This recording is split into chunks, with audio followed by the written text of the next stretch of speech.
নমস্কার বন্ধুরা, অনুভা রান্নাঘরে আরো একটি নতুন রেসিপিতে আপনাদের সবাইকে স্বাগত জানাচ্ছি। বন্ধুরা, আপনারা তো নানান রকম ভাবে সয়াবিন খেয়েছেন, তবে আজকে আমি যেভাবে তৈরি করে দেখাবো এইভাবে একবার খেয়ে দেখবেন। এই স্বাদটা কিন্তু সম্পূর্ণ অন্যরকম লাগবে। আর তাছাড়া সয়াবিনে কিন্তু প্রচুর পরিমাণে হাই প্রোটিন থাকে, যেটা আমাদের শরীরের পক্ষে খুবই উপকারী। আসুন তাহলে দেখে নিন বন্ধুরা আমার আজকের এই রেসিপিটি।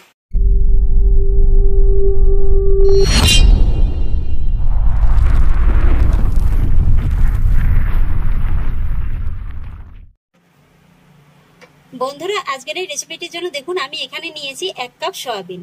আর বন্ধুরা, শুরুতেই বলে রাখি, আমি কিন্তু আজকে রেস্টুরেন্টের একটি দামি রেসিপি আপনাদের সঙ্গে শেয়ার করতে চলেছি। এই রেসিপিটি খেতে কিন্তু দুর্দান্ত লাগে। তাহলে দেখতে থাকুন যে আমি সয়াবিন দিয়ে কি রেসিপি শেয়ার করতে চলেছি। এবার বন্ধুরা চলে এলাম রেসিপির মূল পর্বে। রেসিপিটা শুরু করার জন্য আমি গ্যাসের পরে একটি প্যান বসিয়ে দিয়েছি। প্যানে দিয়ে দেব আমি যতটা পরিমাণে সয়াবিন নিয়েছি ঠিক ততটা পরিমাণেই তরল দুধ। মোটামুটি আমি এখানে 1 কাপের মতো সয়াবিন নিয়েছিলাম, তাই 1 কাপের মতো দুধটা দিয়ে দিলাম। এবার গ্যাসের ফ্লেমটা মিডিয়ামে রেখে আমি এই দুধটাকে খুব ভালোভাবে বলক তুলে নেব। দুধে খুব ভালোভাবে বলক চলে এসেছে। আর এবার আমি এই সয়াবিনগুলো দুধের ভিতরে দিয়ে দেব।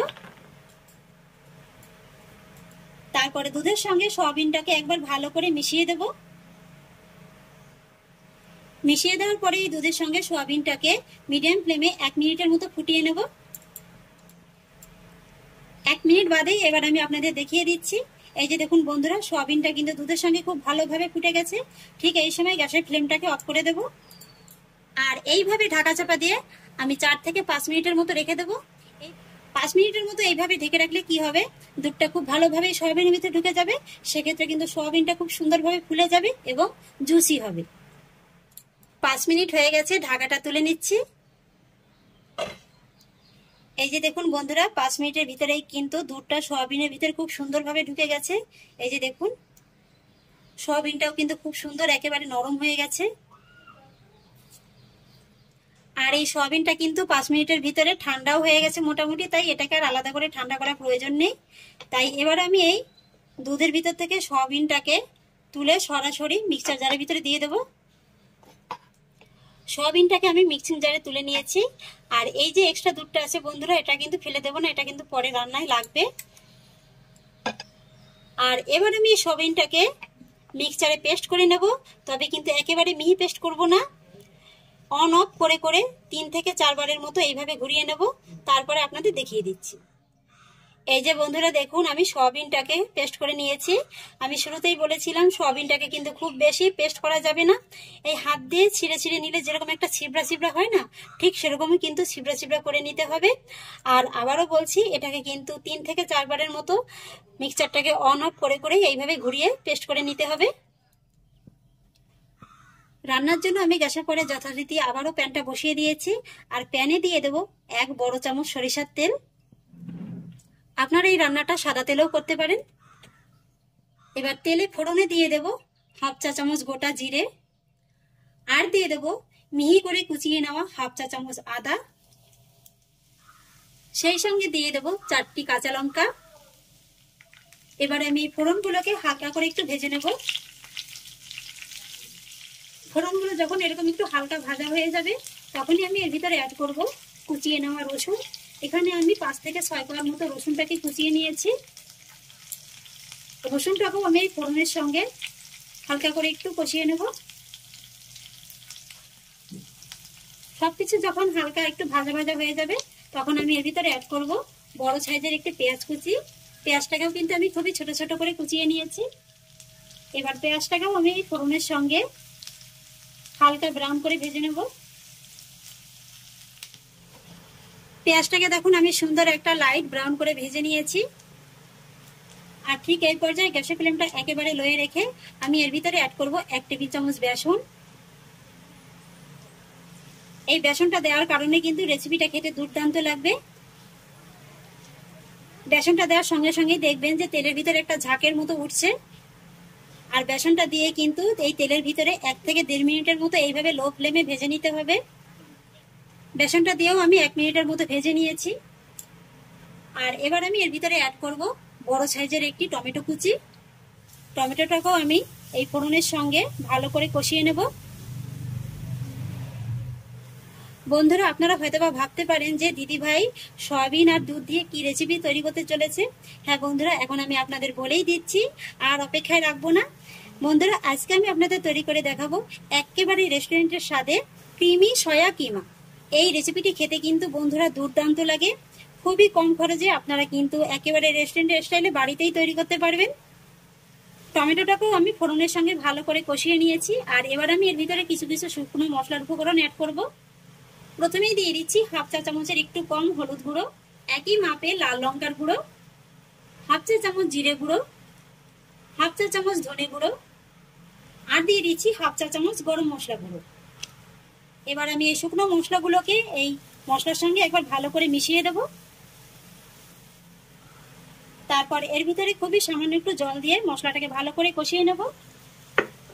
এতে করে মশলাটার পুড়ে যাওয়ার ভয় থাকবে না। মশলাটা ভালো করে কষিয়ে নেওয়া হয়ে গেছে। আর এবার আমি এর ভিতরে অ্যাড করব 2 চামচ মালাই। এখানে আমি দুধের মালাইটা ব্যবহার করছি, আপনারা চাইলে কিন্তু এখানে ফ্রেশ ক্রিমটাও ব্যবহার করতে পারেন।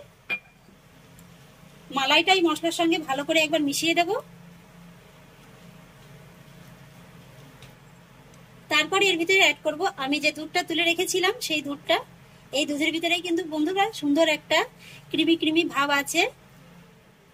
এবার আমি সমস্ত মশলাগুলোকে ভালো করে মিশিয়ে খুব ভালো করে কষিয়ে নেব। আর কষিয়ে নেওয়ার জন্য আমি লো ফ্লেমে ঢাকা চাপা দিয়ে রাখবো 3 থেকে 4 মিনিটের মতো। 4 মিনিট বাদে ঢাকাটা তুলে দেখিয়ে দিচ্ছি। এই যে দেখুন বন্ধুরা, মশলাটা কিন্তু খুব সুন্দরভাবে কষানো হয়ে গেছে। তেলটা কিন্তু খুব সুন্দর একেবারে রিলিজ হয়ে গেছে। আর আপনারা নিশ্চয়ই দেখে বুঝতে পারছেন যে মশলাটা ঠিক কতটা সুন্দর কষানো হয়ে গেছে। এবার আমি এই কষিয়ে নেওয়া মশলার ভিতরে দিয়ে দেব পেস্ট করে নেওয়া সয়াবিনটা, সেই সঙ্গে দিয়ে দেব স্বাদ অনুযায়ী লবণ। লবণটাকে আমি ভালো করে সয়াবিনের সঙ্গে মিশিয়ে দেব। লবণটা ভালো করে মিশিয়ে দিয়েছি। আর এবার আমি এর ভিতরে অ্যাড করব খুবই সামান্য একটু জল। জলটাকেও আমি সয়াবিনের সঙ্গে ভালো করে মিশিয়ে দেব। জলটাকেও ভালো করে মিশিয়ে দিয়েছি।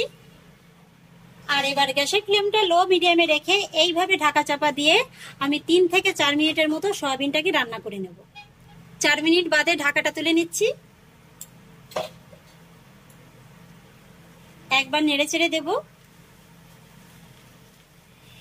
এটা কিন্তু বন্ধুরা এখনো একটু ভেজা ভেজা আছে, এতটা কিন্তু ভেজা ভেজা থাকবে না। তাই এবার গ্যাসের ফ্লেমটা হাইতে রেখে ঢাকা চাপা দিয়ে আমি 1 মিনিটের মতো সয়াবিনটাকে রান্না করে নেব। এবার 1 মিনিট বাদে ঢাকাটা আবার তুলে নিচ্ছি। একবার নেড়ে চেড়ে দেব। এটা কিন্তু একেবারে পারফেক্ট ভাবে শুকিয়ে গেছে। ব্যাস বন্ধুরা, তৈরি হয়ে গেল আমার ক্রিমি সয়া কিমা রেসিপি। এবার আমি এটাকে অন্য একটি পাত্রে নামিয়ে নেব।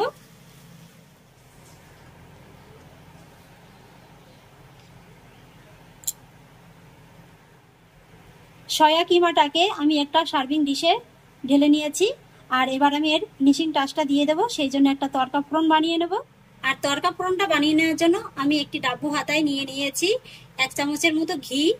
ঘিটাকে খুব ভালো করে গরম করে নেব। ঘিটা ভালোভাবে গরম হয়ে গেছে। এবার গ্যাসের ফ্লেমটাকে অফ করে দেব। আর তারপর আমি এর ভিতরে ফোড়ন হিসেবে দিয়ে দেব সামান্য একটু হিং, আর দিয়ে দেব হাফ চা চামচ কুচিয়ে নেওয়া আদা, সেই সঙ্গে দিয়ে দেব কিছুটা ধনেপাতা কুচি। এবার সমস্ত কিছু ভালো করে একটু মিশিয়ে নেব। আমার তড়কা ফোড়নটা একেবারে কমপ্লিট। আর এবারে এই তড়কা ফোড়নটাকে আমি সয়া কিমার পরে দিয়ে দেব। ব্যাস বন্ধুরা, তৈরি হয়ে গেল আমার একেবারে রেস্টুরেন্টের স্বাদে ক্রিমি সয়া কিমা রেসিপি। এই রেসিপিটি দেখতে যতটা না সুন্দর, খেতে কিন্তু তার থেকে অনেক বেশি মজাদার। আর বন্ধুরা আশা করছি আমার এই সয়াবিন দিয়ে নতুন ধরনের রেসিপিটি আপনাদেরও খুব ভালো লেগেছে। যদি ভালো লেগে থাকে তাহলে আমাকে অবশ্যই একটা লাইক এবং কমেন্ট করবেন, সেই সঙ্গে বন্ধুদের সঙ্গে শেয়ার করবেন। আর প্লিজ বন্ধুরা, যদি আমার পরিবারের নতুন সদস্য হয়ে থাকেন তাহলে একটা সাবস্ক্রাইব করে পাশে থাকা বেল আইকনটি প্রেস করে দেবেন। ফিরে আসছি এরকমই পরের অন্য কোনো নতুন রেসিপি নিয়ে। সবাই ভালো থাকুন, সুস্থ থাকুন, ধন্যবাদ।